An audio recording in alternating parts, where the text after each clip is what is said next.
would be super, Shep. Perfect. Okay. Thank you.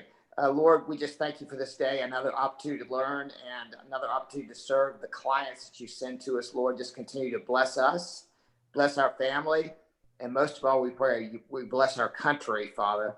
And we just thank you for all you do for us. In Christ's name, amen. Amen. Amen. Great prayer, Shep. Thank you. Right. What we'll do is, as usual, we'll let Joe give us an update on the market and him and Sam and let us know what's going on. You got the floor, Joe. Sam, you got any? I can start. It don't matter. Yeah. I mean, really just what everyone knows, the house prices have increased like 4.5%. And that's the highest increase since 2018. Basically, low rates, shortage of inventory is driving that. The predictions for rates, predictions it's going to hit like 3% by the end of this year. Estimated that 2021 is going to be up to like 3.3%. Of course, that's all just kind of prediction. We know prediction, anything can happen, but the trend is that rates are going to start increasing a little bit. The election could change all that. We just really don't know, but that's kind of what the market's thinking. Turn times continue to kind of, be tight with appraisals and titles.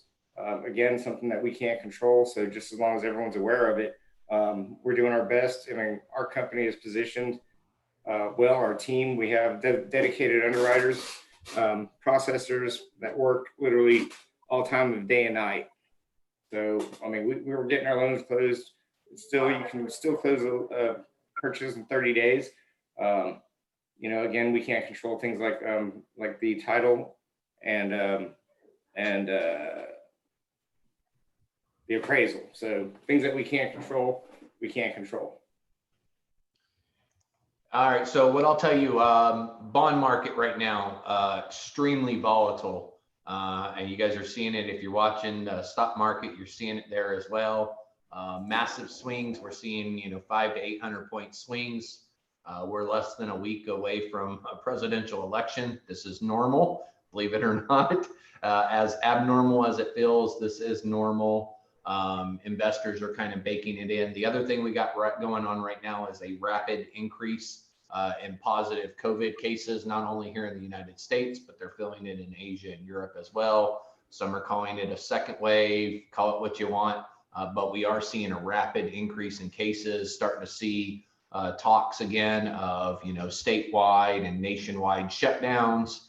In fact, I think France will be announcing, if they haven't already this morning, they should be announcing here soon their plan for additional restrictions and lockdowns. So good news is on the real estate side. So Atlanta Metro, what we've seen, 7,611 closings last month for Atlanta Metro. Unbelievable. So that's an 18% increase over September of last year. Median sales price increased from 309 to 366. So, it's about a 6%, which is kind of in line with the national average right now. National average right now for inflation on housing is just over 5%. So we're seeing about 6% here in Atlanta. Certain areas of the country, like we talked about before, high density, New York, they're feeling the crunch. California, they're seeing declines in their housing prices, but the Southeast and actual Midwest. Another interesting number it came across yesterday was luxury housing demand. There's all cash bidding wars on multi-million-dollar homes right now across the United States. That is just unheard of. It's never happened. You got places like Jackson Hole, Miami, Vail.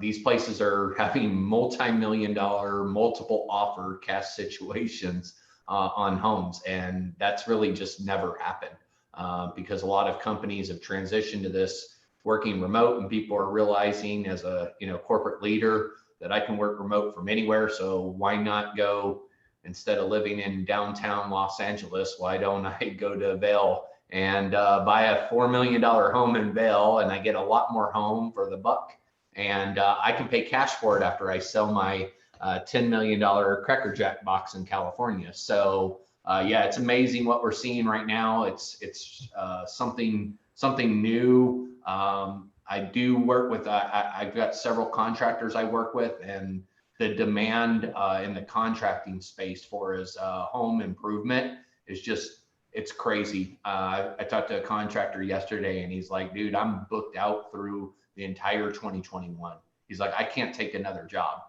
He's booked solid for next year. So everything from kitchen, bath remodels, additions. The reality is people are spending more and more time in their house. Their home is becoming more and more important to them. They're starting to see that it is an investment vehicle toward retirement because values are going up, rates are low, and so they're putting more money into their house to make it more for them. You know, nobody had noticed that outdated kitchen because they went out to eat, 7 meals a week. But now that they're staying home, they're cooking in it, they're having to work from home. They're spending more and more time in their home. They're starting to notice all these things that need repairs, need updates. So it's good across the board for our industry. I would expect rates to remain relatively low. The Fed is going to keep rates relatively low through 2021. We will see increases, but they're going to force them low.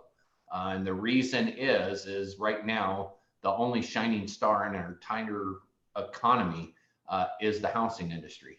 That is what has kept us from going into a major recession, depression right now is our housing market. Everybody knows that, no matter who the president is, no matter who's in the Senate, who's in the House, they realize that if there's damage to the housing industry, it will damage the entire economy. We learned that in 2008. We learned it the hard way. So they're not going to do that. Hence the reason why they keep extending the CARES Act, the Forbearance Act, the Anti-Eviction Acts. I mean, we're starting to see all those things being extended and extended and extended again because they've got to keep the housing industry strong. So, the bubble boys, they were wrong. They're going to continue to be wrong. And maybe next decade, they'll get it right. Good deal. So has there been any additional extension for like evictions? Is that still running through the end of the year? So as of right now, the national moratorium is through the end of the year. Individual states, though, have actually gone beyond that. So we're starting to see a lot of the states that were more heavily impacted by the lockdowns, say blue states, whatever you want to call it, those that were California, New Jersey, New York, they were a little harder on the lockdowns. What we've seen is they've continued to extend those. Some of those are out as far as March and April of next year. So that's more state by state based on need and demand. But I do expect, any governor or elected representative in any state does understand as well how much the housing industry has played in us recovering from this. And I would expect that trend to continue across other states and other counties. But I think it's going to be more localized than mandated from the congressional federal level. Gotcha. Anything else you want to add, Joe, before we move on? No, right now rates, we were ticking up the last couple days, and then the last 2 days, if you've been watching the market, we've sold off about 1,400 points. Right now the ticker's down another 100. The 10-year treasury's just ticking down. We were up to almost 1% on the 10-year, and now we're back down to 0.76. So I've got my ticker up and running. So they're improving. The good news is forbearance rates are falling, which makes the mortgage-backed security world very enticing. When the stock market is bleeding red, forbearance loans are low. This is a very enticing market right now for investors. So by virtue of them purchasing these mortgage-backed securities, that on top of what the Fed's already purchasing, that's going to continue driving your rates and keeping your rates low. So you may have said this, I may have missed it, but what are the interest rates for FHA, VA, and conventional looking like? So you're looking at, we were floating there for a while in that 3 range. Over between yesterday and today, we've started seeing some pullback down. So now you're looking at back in that 2.75 range on your government loans. Depending on credit score, FHA, you might see like a 299. On the conventional loans, conventional market is really good right now because conventional loans haven't been impacted as much by forbearance. You can actually get conventional loans now at a lower rate than you can your government. I just priced out a first-time home buyer yesterday on a conventional loan, 3% down, and they were at 2.75 on a conventional loan with no points. For a half a point, they could buy it down to 2.5. Oh, wow. Wow. So if you're a $100,000 loan, $500, you can get a 2.5 rate. So that's just it. I was like, is this right? Reprice. I'm like, this is right. So it's amazing when you talk about 30-year money at 2.5 on conventional, not government. Gotcha. All right. Well, we appreciate your update, you and Sam. Thanks a lot for the information. I see that Alia is on. We want to recognize her and see if there's anything that you'd like to share with us this morning, Alia.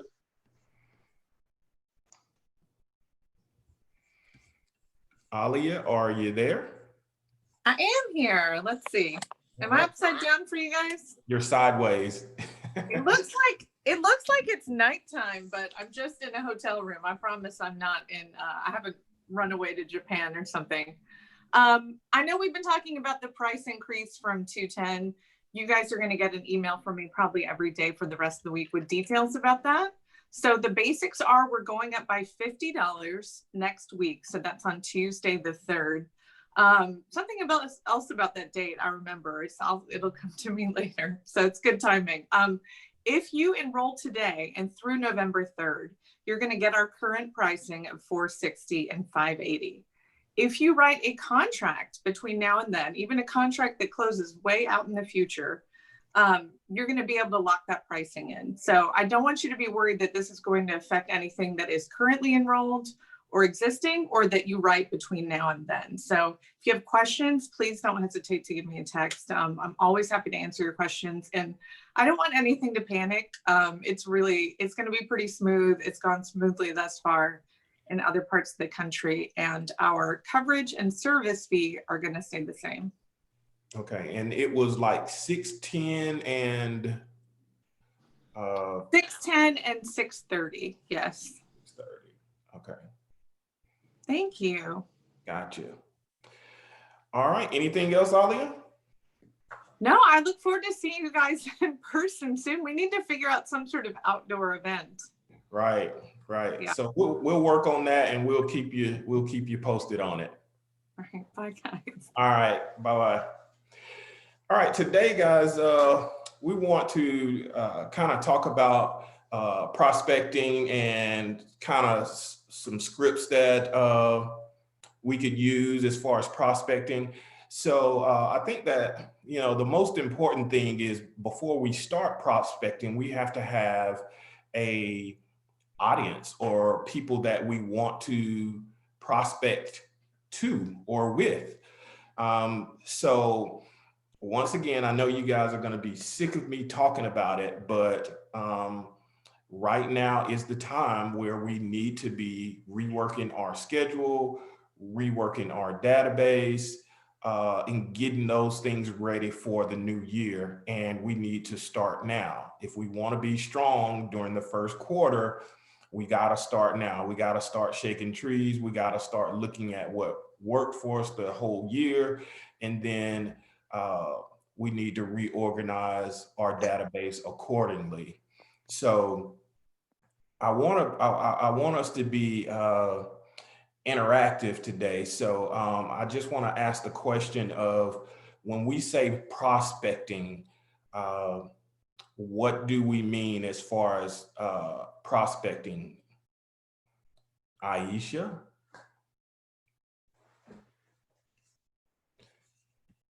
Are you there, Aisha? Yes, I'm here. I would say that the definition of prospecting is basically trying to locate new clients or look out to search for new and potential clients. Okay. Would you agree with that, Danielle, or would you add to it? Danielle? Sorry about that. Yeah, I agree to it. Yeah, looking for customers and then trying to convert them into clients. Okay, and then what are ways that we could do that? As far as who are we targeting? People who want to sell or buy a house. Okay. And so what are ways that we can prospect? We can send out flyers. We can social media market. We can go to networking events. My favorite, door knocking. And also just making calls or just striking up a conversation at Walmart. And, you know, that person may not be buying or selling, but they may know somebody. Okay. So thank you, Danielle. So, and Aisha. So I want to ask more of a seasoned agent like Jim. Is there anything that you would add to that definition of prospecting or people that we could target for prospecting? I'm multitasking here, so I kind of heard part of it. Yeah, I mean, it's down to anybody, everybody, whoever wants to sell, whoever wants to buy. You know, all you got to do is convert them. That's it. That's it. How about you, Vanita? Any input on that, or that sums it up? I look at a prospect as being anybody that I come into contact with on a daily basis. In some way, form, fashion, I want to do some kind of business with you. And that's what I look at when I'm looking at a prospect. It's everybody I see, from the mail person to the trash people, just everybody and anybody. I'm all about trying to chase the bag. Absolutely, absolutely. That's a great definition. But yeah, it's any and everybody you come in contact with, because you as a realtor, you're prospecting all the time, like all day, every day. So anyone could be a prospect. Anyone you come into contact with is considered a prospect. And you always want to add those people to your database. Your database is a living, breathing thing, which means that you're always going to be putting names into it and even taking names out of it in some situations. So you're going to always be making calls to people, whether it's for sale by owners, expired, as Danielle said, door knocking. But I always feel that your database or your sphere of influence is always the best place to start. And why would you think that I would say that, Marina, that your database is always the best place to start? Because that's like the closest people you have. So you can start with your family and your friends, and then your family and friends can have their friends, you know, so that's how you can, it's a good start. Absolutely. That's exactly right. I always think that the database is the best place to start, because when you're looking at for sale by owners, they're for sale by owners for a reason. A lot of times they don't want to pay a commission, or they've lost trust in agents. So it's harder to convert a for sale by owner as you compare it to someone in your database. So, because like Marina said, the people in your database are people that already know you. They already trust you. So that's always a good place to start, as opposed to expireds or door knocking. But all of those things are all inclusive. So one of the things that you want to do is to always, when you meet somebody, to get their name and their number, give them a card for sure. But you always want to make sure that you're adding to your database and taking names out. And the reason why I say taking names out is, I don't know if you guys do this, but I organize my database. I have my A's, my B's, my C's, and my D's. So what is that? Your A's are the people that, without a shadow of a doubt, they are going to refer business to you. That may be your parents, your mom, your dad, your aunts, uncles. somebody that you know without a shadow of a doubt is going to actually support you. Those are your A's. Your B's are going to be the people that if you just told them what to do, they don't have a problem helping you. You just got to tell them what you need for them to do. Your C's are the people, now they're probably not going to go out and politic for you or try to get business for you. But if it just falls in their lap, they'll refer you. And these are the people that may only refer you 2 deals a year or 3 deals a year, but that's still money that you're making. So that's an opportunity for you. Your D's are who would you say your D's are, Danielle? I don't want to call them haters, but But they are. but people who don't want to see you succeed. Right. You know them, but they're not going to do anything to help you in your business. And we all know those people that we know them, but they're not going to do anything to help you. So that D stands for delete them out of your database. So those are your D's. So when you start looking at your database, organize those people, and your A's are probably going to be your smallest group. That's being totally honest. Your A's are going to be your smallest group. But you never know. Some of your B's may turn to A's. Some of your C's may turn to D's. So that's why I say your database is a living, breathing thing, because you're always adding to it and you're always taking people out of it. So it's very important. The other thing is, go ahead and set your schedule. You gotta set your schedule for your set of daily activities. If you got your database and you're not utilizing it, it doesn't do you any good. So make sure that you set your schedule. I tell the new agents not to focus so much on the technical aspect, like learning the contracts and all of that stuff. That's how agents in the past did it. We were technical. We knew all of the paperwork, and we spent 85% of the time on paperwork, learning that, and 15% of lead generation. Well, in today's society, we need to focus 85% on lead generation and 15% on technical, because the technical side can be taught. I was having a conversation with Shep, and Shep said that, hey man, it took me 6 months to get my first deal. And I said, it took me 6 months too. We have agents that are, I'm proud to say this from Century 21 Premier, is our new agents, they're closing deals like within 1 or 2 months of having their license. I know, Marina, how long have you had your license, Marina? Well, I had it since March, but then I had the baby in May. So I kind of started like end of June. So end of June. Do you have any deals closed yet? Oh, I don't have any closed, but I have 4 under contract. 4 deals under contract. She hasn't had her license 6 months yet. So that's a great thing. Aisha, how long have you had your license?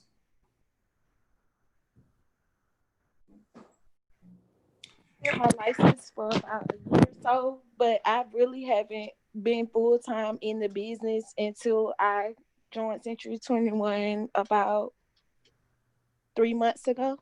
And how many deals have you closed a deal yet? Well, I closed 1 deal. Okay, you see that? So Marquez, I see he's on. How long have you had your license? Can you hear me, Marquez? Can you hear me, Marquez? Can you hear me, Anthony? I can now. Yeah, since February. You had your license since February. How many deals have you closed? 2. Okay, so guys, you get the point. We have new agents that haven't had their license 6 months yet, and they're closing deals. So that proves the point of prospecting and not having 85% of your time focused on the technical aspect and 15% on lead generation. What Shep, Alex, and I have kind of taught our agents is heavily do lead generation. That's the thing that we need to focus on. 85% lead generation, 15% technical, because we'll show you the rest. So, and that's what we're teaching our new agents, how to prospect and making that important fact. And also with Alex doing the September to Remember, and him actually saying, hey, we need to at least put 100 names in the database. That's what we're training our agents to do right off of the bat. So setting your schedule, making sure you have a lot of lead generation inside of that schedule. What are some of the things that you need to have in your schedule? Well, we're teaching role play. Those are the things that we need to make sure that we have practicing those Mike Ferry scripts every day, all day. Making prospect calls, lead generation, lead follow-up, pre-qualifying. And that's not just pre-qualifying buyers. I mean, just pre-qualifying buyers, we're pre-qualifying sellers too. Mike Ferry has a pre-qualifying listing script. So I'm gonna try to pull that up right quick. So for those of you who don't have it, let's see, Katie, it's saying that I can't do screen sharing. Hold on just a second and I'll switch you over to Hope. Okay. Anthony, you want me to help you with that one? I know you have a script, but I can Sure. help you. Go ahead. Hey, so I mean, I talk to a lot of buyers. That's what I do, right? And so I'll just kind of tell you how my conversation goes. If you give me a client or a client calls me, you know, and tells me, I'm working with, you know, Marquez, he gave me your contact information, asked me to give you a call. So the first thing I ask, you know, I'm going to say, well, is this your first time buying a home? That's the first thing I want to know. Is this your first time buying a home? And that way I can kind of understand where their brain molecules are and how much they know about the next questions I'm going to ask. And I can kind of guide my conversation from there. Do I need to take it really slow? Or is this their fourth or fifth time buying a home? And I can just hit them with, okay, what's your credit score? What do you do for a living? How much do you make? So first thing I ask, are you a first time home buyer? Right. A lot of times it's yes. And I say, okay, I imagine you're kind of nervous right now. And every time they say yes. And so now I'm relating to the human nature, and I'm going to say, it's okay. It's okay. It's okay to be nervous. This is natural. This is normal. If you weren't nervous, I would be worried. So that kind of brings their guard down a little bit. And I said, okay, well, you know, how do you think your credit is? About where do you think your credit score is going to be? Oh, not too good. Well, why do you think it's not so good? You know, give me a little more, you know, tell me a little bit more. Well, I recently had a bankruptcy. Well, what type of bankruptcy? And I just kind of follow that conversation along. But really what I'm asking for, give me your stated credit score. What do you think your credit is? What do you do for a living? That's my next question. Trust me, you send me buyers and they tell me, oh, I just got laid off from my job. Right. Our conversation is going to end right there, because I can't get you a mortgage if you just got laid off. I'm going to say, oh, that's awful. Now, I'm not just going to cut them off. I'm not rude. I'm going to say, oh, I hate to hear that. You know, any luck with your job search? Yeah. Well, I'll tell you, you know, without having a job, it's going to be really tough to get you qualified for a mortgage. What I would encourage you to do is continue seeking for employment. You know, send me your resume. Let me see if I can spread it around a little bit. You know, once you find a job, give me a call. So, you know, credit, I'm looking at income, and then I ask them, what are your expectations for a down payment? Right. Gotcha. Hey, I want to give that's good stuff, Joe. I want to give a little credit to Aisha. Aisha, get off the unmute for a second.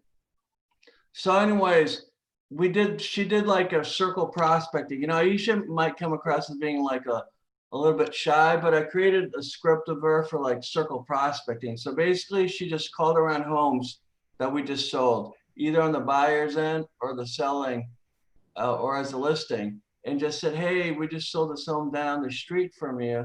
I'd love to give you a free market analysis. And she actually had a couple like appointments already set up. She had one today, right, Aisha? Yes. And now now unmute yourself. You gotta like she does a really good job. You want to show them like tell them like how your script goes. It's real short. Yes, so I just call. I circle prospect with the recently sold addresses, and I just call and say, hey, is this Miss Jones? Hey, let's role play that real quickly. I know I'm putting you on the spot, but go ahead. I'm gonna give you. Plus, I gotta give you a $25 gift certificate for getting that appointment. All right, I'll be Miss Jones. Go ahead, Aisha. Okay. Hey, is this Miss Jones? Yes, it is. Hey, Miss Jones. This is Aisha with Century 21 Premier, and we just sold a home around the corner from you on 1208 35th Street. And I was just wondering, when will you be free for me to come out and do a free market analysis on your home? You see, I'll probably ask her a couple questions like, wow, I didn't know that home sold. I didn't know that home sold. I hated that neighbor anyways.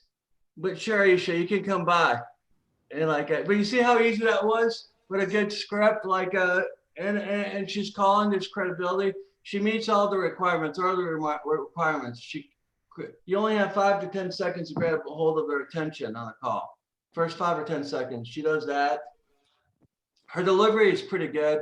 I put her on the spot right now, but it's pretty good. She has important information for the seller in that neighborhood. So, and she actually had an appointment today for 11. Did you reschedule it, Aisha? Yes, they did reschedule it. But the good news is yesterday with that same script, I had an appointment and they do want me to list their home. So Good. That's right. We're going to create the listing paperwork. See, guys, Danielle, did you hear that? Marina, are you in this phone call or are you sleeping? Marina, are you there? I heard it. Danielle, Yes, you hear I'm her? Like Aisha is brand new. She's so sweet. Like, and she got that, and she already got 3 listings just by circle prospecting. Did you guys hear her do it? So does she have 3 listings, or I mean, she's she's have? got 3. Well, you're right. I kind of exaggerate. She has listing appointments, but one of those people that she just called wants you to list, right, Aisha? yes, that's correct. Okay. So I'm gonna do it one more time. Look how short that was. Let's do it. I'll be a man this time. I didn't feel comfortable being a woman, Aisha. Like, let's do it one more time. Look how short that script was and went straight to the point. Go ahead. I'm Mr. Jones, not Mrs. Jones. Go ahead, Aisha. It's Miss Jones. Yes, this is him. Mr. Jones. Hey, Mr. Jones. This is Aisha with Century 21 Premier. And we just sold a home around the corner from you on 1208 35th Street. And I was just wondering, when will you be free for me to come out and do a free market analysis on your home? Wow, that's interesting. So how much did that home sell for? It sold for $80,000. Okay, good. I don't know, Aisha, like, what's a market analysis? I'm just coming out to let you know how much your home is worth in this current market. Okay, that's good. Yeah, please do. I'd love to have one. Let's say tomorrow at 5 p.m. Yes, that sounds great. I'll see you tomorrow at 5 p.m. Good. Perfect. Good job, Aisha. Good job. Give your hands applause there. Good job, Aisha. No, that was great. That was great. That was really good. The only thing I would recommend is don't ask if you're talking to that person. Yeah. So just say, hey, Mr. Jones. Don't give them the opportunity, because I'll tell you, I'll know it's a telemarketer if they say, hey, is this Joe? Right now, I know you're cold calling me, and the conversation ends right there. But if someone says, hey, Joe. And I'm like, yeah, man, what's up? Whether I know the number or not. So I never ask their name. If you send me a contact, I'm going to pick up the phone. I call them and I go, hey, Chris. And they go, yeah. And I'm like, hey, I got your number from Anthony and he said to give you a call. Maybe purchase a home. You're really a lot more direct, and we're a class organization, Joe. I'm joking with you. We'll see who or hang up. I just want to be a smart ass. But Anthony, I'm sure you have a script, but I mean, the keys for pre-qualifying a buyer, if you can just remember CIA, credit income assets. That's really all you need to ask. Credit income assets, that should take care of you, and you know whether or not this is somebody worth spending much more of your time on. The other thing is I would tell you, if you're prospecting, I like to prospect. I always think like, what would make me change and want to be a home buyer today? What are those key life events that change me and make me need to buy a bigger home, buy a smaller home? And so some of the places that most people don't think about that you can market and advertise and prospect, bridal shops, places that sell baby stuff. There's an increase in family size. They probably need to buy a home or upgrade a home. So think about those key life events that change you and are going to kind of force you into the possibility of purchasing a home. And that's a good place to prospect. You'd be surprised how many deals you can get out of a bridal shop. Hey, one last thing, and then I'm going to give it back to Anthony. And so all she did was she got an address for a property that close with our company. She went to My Plus Leads. And then what was the radius you did, Aisha? Like a mile or like a quarter of a mile from the house? How far out did you go out, Aisha? I always do 1 mile. Okay. And then, so how many people did you get for that? Probably like 1,000? I know at least 50 pages come up. So how many people per page this? Okay, perfect. So you might even want to like reduce it a little bit, but then and then if you go to My Plus Leads, you see the radius, it'll pull up all the information about everybody who lives within that radius. If it's 1/10 of a mile, 2 miles, 1 mile, whatever. So that's it. I'm not going to talk anymore, Anthony. I'm taking over your thing here. I'm muting myself. You should have a mute button. Did you guys ever watch that sports show where the guy can actually mute the different people it's on ESPN? All right, I'm muting myself. Hey, we just hit the button. Yeah. Right. All right. So you brought up a good point, even about new agents. So one of the things that may come up, since Alex brought that up, one of the scripts for a new agent dialogue is the person may say to Aisha, like, well, how long have you been in real estate? So if that question is asked to you as a new agent, Aisha, what would you say? I actually be honest and tell them how long I actually been in there. But I also mention how I have a strong supportive team behind me, and mention Century 21. And I talk more about the company and the things that they have achieved to back me up. Absolutely. So if I was to get this question as a new agent, how long have you been in real estate? My response may be, you know what?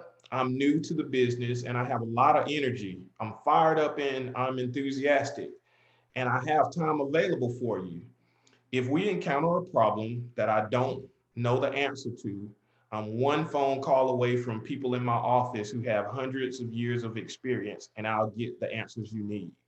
So don't just, like you said, don't just stop on the fact that you're new or say, oh, I've been in the business 2 months or 3 months and leave it at that. You always want to encourage them and reassure them that, hey, I'm not using the fact that I'm new as an excuse. Yeah, I am new, but I'm fired up, I'm energetic, I have time available for you. And if we encounter a problem, I have people at the office, or just like you said, a team of people that I could call that if I don't know the answer, then I could get it for you. So even if you're not 100% sure, always sound 200% confident in what you're doing. So when you did that role play with Alex, you sounded 200% confident in what you were saying. So what we have to understand is if we just tell them what to do because we are the professionals, they'll do it. But you have to be confident in what you're doing. When you go to a doctor's office, I mentioned this before, the doctor tells you to, hey, take off your clothes and put on this gown. Now you don't know this person from Adam, but you do it because you know that the doctor is the professional. If you tell people, your clients, how you work, they will respond and they will do what you ask them to do. So, and that's the purpose of meeting with buyers as well. Not just meeting with sellers, but we should meet with buyers as well. So here's another little script where you meet with a buyer and you say, hey, let's get down to business. What I'd like to do first is explain to you how I work. Would that be okay? Sure. The first thing I want to do is ask you some questions to be sure I understand exactly what you're looking for, what's important to you, and is that okay? Sure. Next, I'd like to explain how I work and all the things I'll take care of to get you into the home that you're looking for. Next, I want to be sure you're familiar with all the decisions you will have to make in the process of buying a home. Finally, I want to review all the paperwork that is involved in purchasing a home in today's real estate market. Then I'll answer any questions that you might have, and I'll figure at that point, we should be in a good position to tell me whether you're comfortable having me represent you and finding you a home. Then you could lead into, if you wanted to do the buyer brokerage agreement, you could lead into that if you wanted to. So that's kind of like giving the buyers the information, because like, as Joe said, they're nervous. So if you explain the home buying process briefly from beginning to end, then they already know what to expect. So it relieves a little bit of the tension. Also, we focus on the pre-qualifying listing presentation. So that one, I know some of the new agents have gone over because Alex Shep and myself, we really stress that one and we do it. So it says, before I come out, there are a number of questions that I need to ask you. Is that okay? If what I says makes sense and you feel comfortable and confident that I can sell your home, are you planning to list your home with me when I come out on Thursday? Are you planning to interview more agents for selling your home? That's important. For me, I always want to be the last person. I know some people say, well, I'd rather be first, but I'd like to be last. And the reason why I'd like to be last is because I'm going to ask them, what are some things that the other agents may have not talked about that you want more of? And I could gather all the information that the other agents did wrong. And then I have the last opportunity to meet with them to make any adjustments before they make their decision. So I always like being the last person to actually meet. So tell me again, where are you moving to? How soon do you have to be there? So you're determining a lot of things by asking these questions. When I see you, how much do you want to list your home for? As a professional real estate agent, I study homes and prices every day. Therefore, I'll assume that you'll list with me at a price that will cause your home to sell, correct? So what price won't you go below? How much do you owe on the property? Have you ever thought about selling it yourself? Will you help finance the home for a buyer, or do you want to cash out? Would you please describe your home for me? I'll be sending over a package of information. Will you take a few minutes to review it? Do you have any questions before I arrive? So, our meeting should only take between 5 and 25 minutes. Is that okay? I'll look forward to seeing you on Tuesday at 8 o'clock. So guys, we have a lot of scripts that are already written. You don't have to come up with this stuff. Mike Ferry has already put it out there for us. So what I want to do for those of you who do not have the scripts, number one, you can come in the office and get them from Shep, Alex, or myself. But number two, let me see if I could share my screen here, and let me go to, let's see if I can, not there.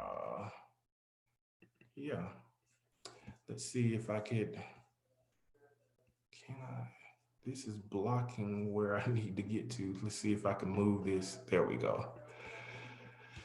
Okay, Mike Ferry. Uh-oh, what did I do? MikeFerry.com. You'll go to the website. Now you'll click on resources.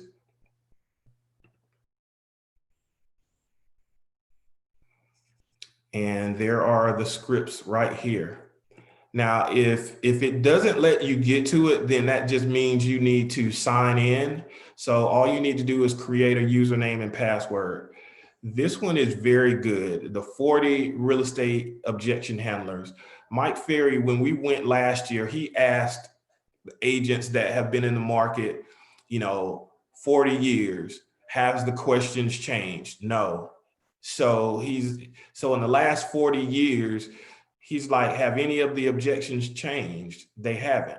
So look at this or download this, and it's some objection handlers. And I'll just open it up right quick. And here are some of the questions that, you may see. And it's 40 of them, guys. So the market hasn't really changed, and what people think about really hadn't changed. So this is a great place for you to go to get some of those questions that a seller may ask. A buyer script, center of influence and past clients, CMA presentation, expires, for sale by owner. So this is a great resource that I use all the time. And I know some of the newer agents, they already know that this is the place to go. And even for some seasoned agents, this is good information to have. So that is a great place to start. I'm going to tell you guys, I've been in the business 17 years, and this is a book full of like scripts from not just Mike Ferry, Brian Buffini, different speakers, but this is like my real estate Bible here. I don't know if you guys can see how thick that is, but it's all kind of scripts from buyers, sellers, for buyers, sellers. And I always look in that. So now, as far as scripts, I have them programmed. Different buyers or sellers react differently between those 40 objections that Mike Ferry gives to my years of hearing questions.